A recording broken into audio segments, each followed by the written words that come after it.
right. Good afternoon.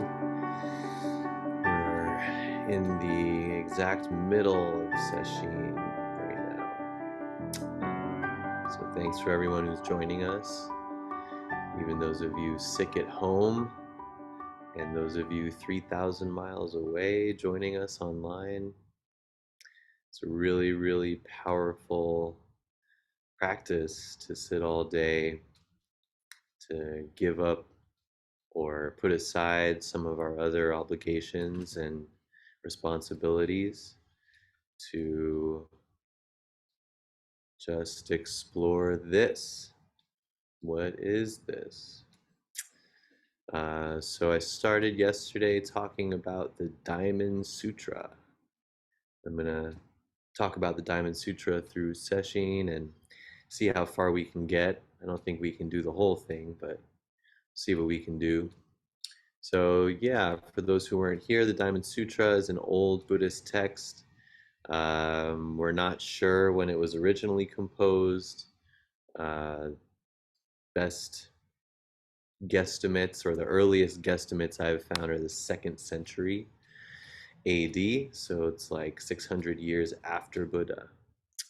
But it's basically a dialogue between the Buddha and one of his Sangha members, Subhuti. Um, and it's also famous. I'll just go repeat. It's famous for in the story of Hui Neng, or the 6th ancestor in China, who's a guy that we study and read about a lot. He apparently had his first major awakening hearing the Diamond Sutra being recited on the street, and decided to leave his life and become a Buddhist monk because of this sutra. So we just kind of went over the intro yesterday and found lots of stuff just in the intro. Really, every little bit of this is pretty deep stuff. So yeah, basically the Buddha goes out for the day and he does his begging, and he comes back and he eats, and then he sits down to meditate. All of his people kind of gather around him, and then this one particular monk named Subhuti steps forward and basically asks, what should we do if we want to, let's see, what does he say? What should we do if we want to attain the highest perfect wisdom, quiet our drifting minds while subduing our craving thoughts? What should we do? And then the rest of the sutra is basically the Buddha telling us what we should do. So, chapter 3, he starts really expounding and digging into the teaching. So, I guess I'll just read the chapter. The chapters are very, very short, and then we can kind of pick apart things. So, chapter 3 is called The Awareness of All Living Beings.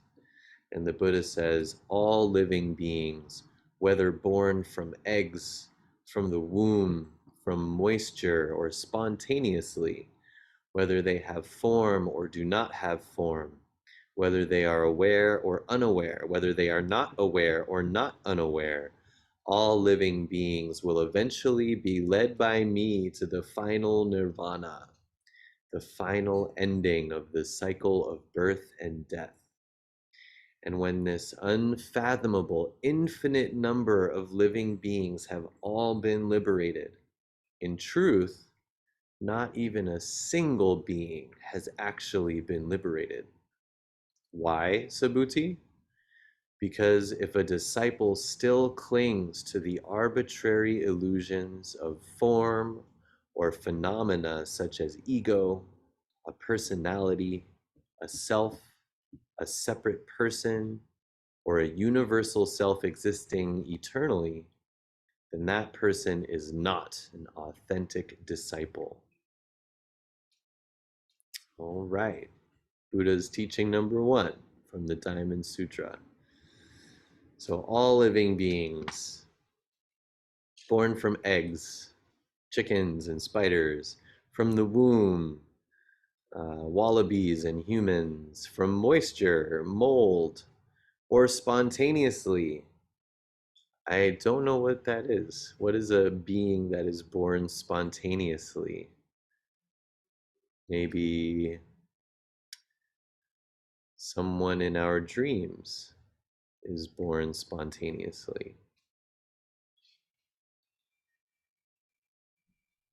If someone appears in my dream, are they less of a being than you sitting here?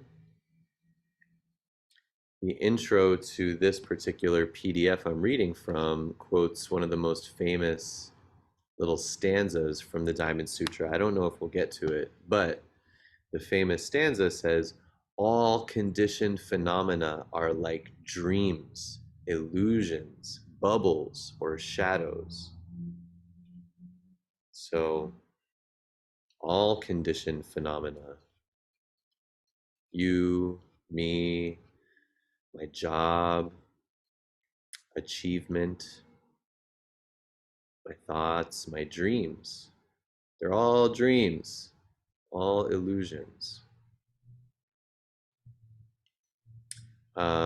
So all these beings, from eggs, from womb, from moisture, spontaneously, whether they have form or do not have form, whether they are aware or unaware, whether they are not aware or not unaware. It's such an exhaustive um, invitation to really think of all beings, all beings. I remember Sason always talks about some Theravadan monks who, you know, in the spirit of the first precept of non killing, won't even walk on grass so as not to kill the grass. Is the grass a being? I think that's what he's getting at. Um, all living beings will eventually be led by me to the final nirvana. And we talked about this yesterday, but this me is a really important thing to look at. I know that there are some sects of Buddhism that really, take the Buddha as a guy very literally. And he was a dude who lived 2,500 years ago, and he's holy and he's otherworldly and he was special. And everything he said we should follow to a T, and no one is as good as him. And I mean, I don't know, to me, there's just endless things wrong with that view. Um, this me, all beings will eventually be led by me to the final nirvana. I'm pretty convinced that this has nothing to do with a guy, a person that lived 2,500 years ago. And I don't think he did either when he says this me. So, what is this me, this Buddha, that will lead us all to nirvana? There's a really nice koan that some of us have worked with in the Mumonkan, where, oh man, I'm forgetting who. Oh well, Kosei might remember. She can type it in if she wants. Zwigen, there it is, Zwigen. Zwigen calls Master, right? So Zwigen is in his room and he says, Master. And then he answers himself, yes. And then the koan goes on, but I think right there is the gateway to seeing what this me is. What is this me that will lead me to nirvana, to enlightenment? What is it that's allowing me to believe that I, Chowa, am different from Buddha? Master, yes. So, saying I am Buddha, I am all living beings is one thing, but to really, really see that, to really live that every moment, this master, this perfection, this going beyond dualism is not separate from my life. So all living beings will eventually be led by me to the final nirvana. It's such a tricky thing.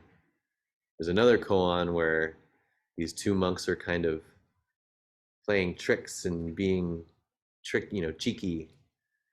And one of them gives a Dharma talk, and the other one says, our teacher has found the final word. Finally, he has the final word, final nirvana.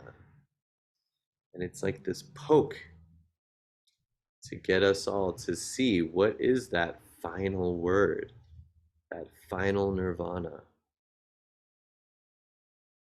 Uh, so, yeah, led by me to the final nirvana, the final ending of the cycle of birth and death.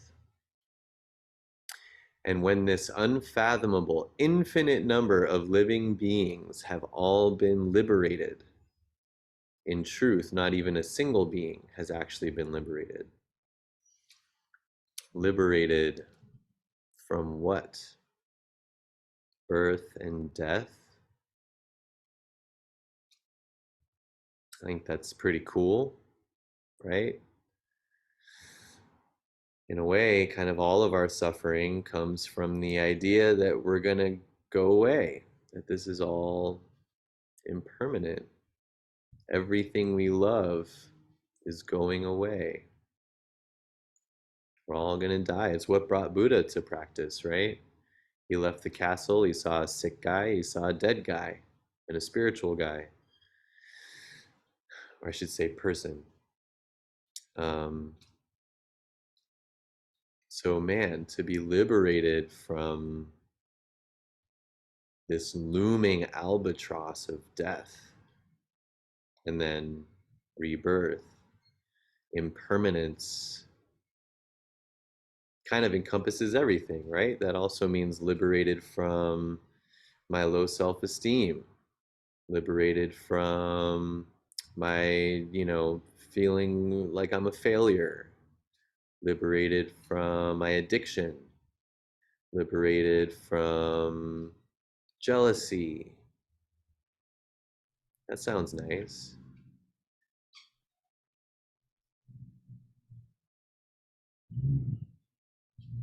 So, yeah, this unfathomable, infinite number of beings, once they're liberated, in truth, not even a single being has actually been liberated. Um, when the Buddha had his awakening, he's famous for the phrase, wonder of wonders. All beings are intrinsically Buddha, endowed with the wisdom and compassion of the Tathagata, or something like that. All beings are, right? So it's not that the Buddha had this experience and then, like, oh, now I get it. That wasn't his experience. His experience was, all of us, as we are right now, are completely empty, completely one, completely beginningless and endless. It reminds me of another koan, case 30 of the Book of Equanimity. A monk asks Daizui, uh, when the universe explodes in the Kalpa fire, does this perish with it? Right? So the Kalpa fire is the fire that will destroy everything in the universe, absolutely everything in the universe. And so, will this thusness, true nature, Buddha nature, will that perish as well when everything in the universe perishes? And Daisui says, yes, it's destroyed. And the monk doesn't like that, so he goes to another teacher, Ryusai, and he asks the same question. When the Kalpa fire burns up the entire universe, will this be burned up with it? And Ryusai says, no.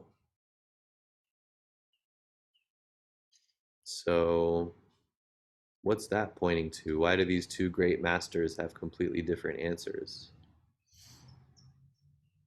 I think it has something to do with how we're liberated from birth and death. If we're still thinking in terms of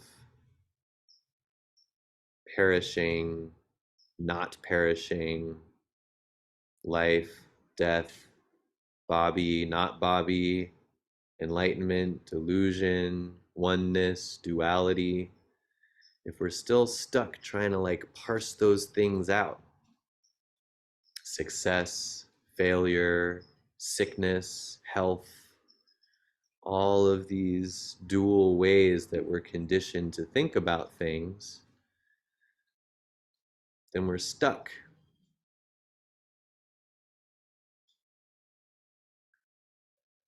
So, in truth, not even a single being has actually been liberated. It's almost like he's implying, because in truth, not even a single being has ever been bound. Essentially, you are not a failure or a success. You are not sick or healthy. You are not beautiful or ugly. You are not nice or mean. That's your true essence. That's my true essence. It's very hard to see. And I'm thankful for Sesshin because, in my experience, it's, the only, if not one of the only uh, paths that point directly to that. Just a little tiny glimpse beyond perishing and not perishing, beyond life and death. Uh, so then he like asks a question for Subhuti. He says, why Subhuti? Why is it that in truth not even a single being has actually been liberated? Because if a disciple still clings to the arbitrary illusions of form or phenomena, such as ego, personality, self, personhood, then that person is not an authentic disciple. So, yeah, shit, this is the question that's like plaguing me, and I hope plagues all of you. Do you want to be an authentic disciple? those are those are weird words. But do you really want to see that? Because we can all live like amazing, fulfilling, beautiful, helpful lives without being an authentic disciple. Right? This is a big ask to let go of illusions of form or phenomena such as ego, a personality, a self, and so on.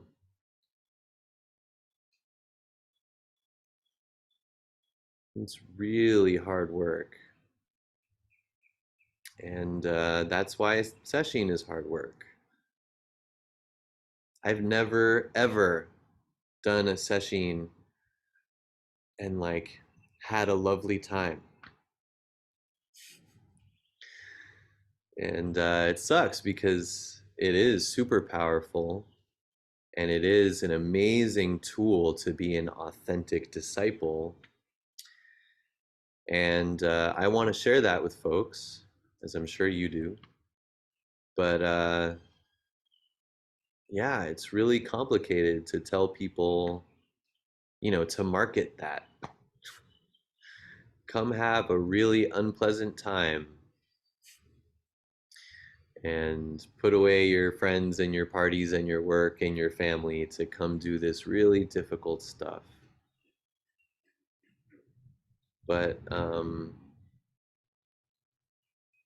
it's a lifelong, uh, what's the word I'm looking for? It's a lifelong trudge, a lifelong um, work to really embody that, to really see what happens in the Kalpa fire, to go beyond this personality, maybe not beyond, to penetrate and explode this self, this personality, these desires, these visions, these goals that we all have, right? Because the tricky part is that we want to have goals and we want to be our best self.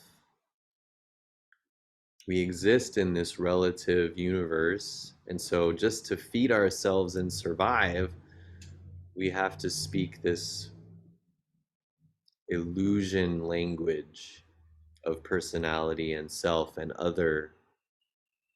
So that's the tricky part. How to perish and not perish at the same time. So, yeah, who here wants to be an authentic disciple in this way? It's really not necessary. Maybe it is. I don't know. I feel like I'll regret saying that later. I'm going to skip around here because the next chapter is a little bit long. So chapter 5, maybe I'll go back to chapter 4 tomorrow, or maybe not. Chapter 5, Subhuti, what do you think? Can the Buddha, this is the Buddha talking. Subhuti, what do you think? Can the Buddha be recognized by means of his bodily form? No, most honored one. The Buddha cannot be recognized by means of his bodily form. Why? Because when the Buddha speaks of bodily form, it is not a real form, but only an illusion. The Buddha then spoke to Subhuti. All that has a form is elusive and unreal. When you see that all forms are elusive and unreal, then you will begin to perceive your true Buddha nature. So he's being a little bit like, I don't know what the word is, a little bit obvious, or I don't know, almost kind of arrogant. Subhuti, do you think the Buddha can be recognized by means of his bodily form? Like, obviously not. We have tons of teachings and scriptures and liturgy and texts that tell us not. Um, so Subhuti plays along, and no, most honored one, he cannot be recognized by means of his bodily form. So yeah, I don't, we chant it in the morning, every morning when we do service, the Heart Sutra. Form is emptiness, emptiness is form, no eye, ear, nose, tongue, body, mind, no color, no sound, no awakening, no extinguishing, no path. So what I get from this is, no matter how many times I chant that, no matter how many times I have moments of clarity and emptiness and oneness and hammer in over and over, no form, no form. Buddha doesn't look like anything. Awakening doesn't look like any one thing. I still catch myself all the time thinking it should be one way or the other, constantly. That's why after 20 something years, I still come back to sesshin as if it's my first. I try to really dig in because, man, these illusions, these forms, these ideas of myself and other, they're strong. And they will do whatever it takes to insist that they are real, something to cling to. All these little bits of identity. It's just so hard. All that has a form is elusive and unreal. There's really nothing else to say beyond that, other than to encourage us all to really see that for ourselves. And then from that place of unreal and illusion, then we can see them as real and we can be of service in a really, really special kind of way. And that's interesting. That's actually what chapter 4 is about. Unattached practice of charity. So I won't get into that now. But that's interesting. I feel like those two chapters should be switched now. Because to really see that emptiness, the dream quality of all forms, isn't to then get stuck there, but it's to engage in the world of forms from such a open place of not knowing and confidence. That's the word that's coming up. And then you're interacting with self and other and phenomena totally unattached. That sounds really nice. So we'll get into that tomorrow. Thank you all for your practice.